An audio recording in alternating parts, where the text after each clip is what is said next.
ओम नमः शिवाय। हर हर Mahadev. Hello guys, Soni doctor के मॉर्निंग के मिनी ब्लॉग में आपका स्वागत है। मैं सच मस्त खुश हूँ, आशा करती हूँ आप भी स्वस्थ मस्त खुश होंगे। पूजा हो गई है तो अब चलते हैं शिव पुराण दुग्ध संहिता खंड 3 के 27वें अध्याय में, जहाँ पार्वती जी ब्राह्मण को फटकार लगाती है क्रोधित होकर। तो चलिए। ओम नमः शिवाय। शिव पुराण दुग्ध संहिता तृतीय खंड 27वां अध्याय। पार्वती जी का क्रोध से ब्राह्मण को फटकारना। पार्वती जी बोली, हे ब्राह्मण देवता, मैं तो आपको परम ज्ञानी महात्मा समझ रही थी, परंतु आप भेद मेरे सामने पूर्णतः खोल चुका है। आपके शिव जी के विषय में मुझे जो कुछ बताया वह मुझे पहले से ही ज्ञात है, पर यह सब बातें सर्वथा झूठ है। इनमें सत्य कुछ भी नहीं है। आपने तो कहा था कि आप शिव जी को अच्छी प्रकार से जानते हैं। आपकी बातें सुनकर लगता है कि आप झूठ बोले, क्योंकि ज्ञानी मनुष्य कभी भी त्रिलोकीनाथ भगवान शिव के विषय में कोई भी अप्रिय बात नहीं करते। ये सही है कि लीलावश शिव जी कभी कभी अद्भुत वेश धारण कर लेते हैं, परंतु सच्चाई तो है वह साक्षात पर ब्रह्मा है, वह ही परमात्मा है। उन्होंने स्वेच्छा से ऐसा वेश धारण किया है।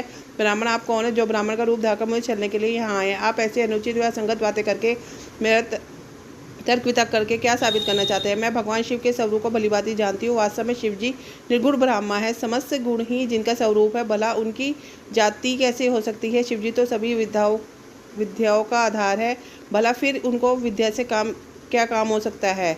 पूर्वकाल में भगवान शिव ने श्री हरि विष्णु को संपूर्ण वेद प्रदान किए थे, जो चराचर जगत के पिता है। उनके भक्त जन्म मृत्यु को भी जीत लेते हैं, जिनके द्वारा इस प्रकृति की उत्पत्ति हुई है। जो सभी तत्वों के आरंभ में विषय में जानते हैं, उनकी आयु का माप कैसे किया जा सकता है? भक्त वत्सल शिव जी सदा ही अपने भक्तों के वश में रहते हैं। वे अपने भक्तों के पसंद होने पर भू शक्ति, उत्साह शक्ति और मंत्र शक्ति नामक अक्षय शक्तियाँ प्रदान करते हैं। उनके चरणों का ध्यान करके ही मृत्यु को जीता जा सकता है, इसलिए शिव जी को मृत्युंजय नाम से जाना जाता है। भगवान शिव की कृपा प्राप्त करके विष्णु को विष्णु तत्व, ब्रह्मा जी को ब्रह्म तत्व, अन्य देवता को देवत्व की प्राप्ति हुई है। भगवान शिव महाप्रभु है। ऐसे कल्याण में भगवान शिव की आराधना करने से ऐसा कौन सा मनोरथ है जो सिद्ध नहीं हो सकता? उनकी सेवा न करने से मनुष्य 7 जन्मों तक दरिद्र होता है। वही दूसरी ओर उनका भक्तिपूर्वक पूजन करते सदा के लिए लक्ष्मी प्राप्त होती है। भगवान शिव के समस्त 8 सिद्धियाँ से झुकाकर इसलिए नित्य करती है कि भगवान उनसे सदा संतुष्ट रहे। भला ऐसे भगवान शिव के लिए कोई भी वस्तु कैसे दुर्लभ हो सकती है? भगवान शिव का स्मरण करने से ही सबका मंगल होता है। उनकी पूजा के प्रभाव से उपासक की सभी कामनाएं सिद्ध हो जाती है। ऐसे निर्विकारी भगवान शिव में भला विकार कहाँ से और कैसे आ सकता है? जिस मनुष्य के मुख में सदैव शिव का मंगलकारी नाम रहता है, उनके दर्शन मात्र से ही सब पवित्र हो जाते हैं। आपने कहा था कि वे अपने शरीर पर चिता की भस्म लगाते हैं, यह पूर्णतः सत्य है, परंतु उनके शरीर पर लगी हुई भस्म जब जमीन पर गिरकर झरती है तो क्यों सभी देवता उस भस्म को अपने मस्तक पर लगाकर अपने को धन्य समझते हैं?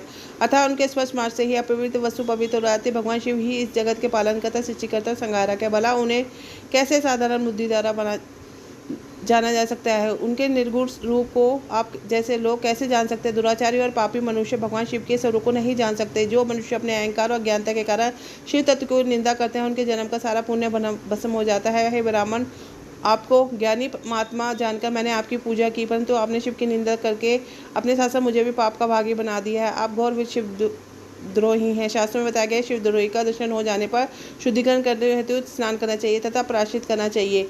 यह कहकर देवी पार्वती का क्रोध और बढ़ गया। वह बोली, अरे दुष्ट, तुम तो कह रहे थे कि तुम शंकर को जानते हो, परंतु सच तो यह है कि तुम उन सनातन शिव जी को नहीं जानते हो। भगवान शिव परम ज्ञानी सत्य पुरुषों के प्रीतम में सदैव निर्विकार रहने वाले हैं। वह मेरे अभिष्ट देव है। ब्रह्मा और विष्णु भी सदा महादेव जी को नमन करते हैं। सारे देवताओं द्वारा शिव जी को आराध्य माना जाता है। काल भी सदा उनके अधीन रहता है। वे भक्त वत्सल शिव शंकर ही सर्वेश्वर है और हम सबके परमेश्वर है। वे दिन दखियों पर अपनी कृपा दृष्टि बनाए रखते हैं। उन्हीं महादेव जी के को पति के रूप में प्राप्त करने हेतु मैं शुद्ध देह से इस वन में घोर तपस्या कर रही हूँ कि वह मुझे अपनी कृपा दृष्टि से कृतार्थ करे और मेरे मन की इच्छा पूर्ण करे।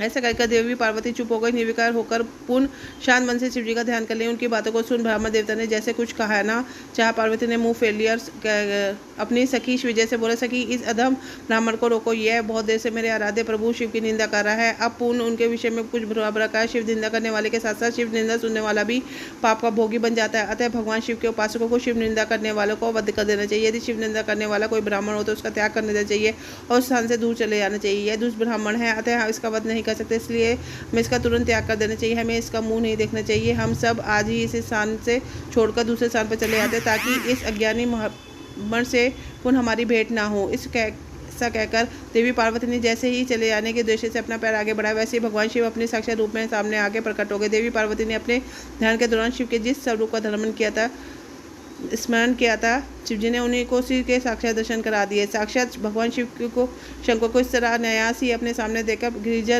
नंदिनी पार्वती का सिर शर्म से झुक गया। तब भगवान शिव देवी पार्वती से बोले, हे प्रिय, आप मुझे यहाँ के अकेला छोड़कर कहाँ जा रही है? देवी, मैं आपकी कठोर तपस्या से अत्यंत प्रसन्न हूँ।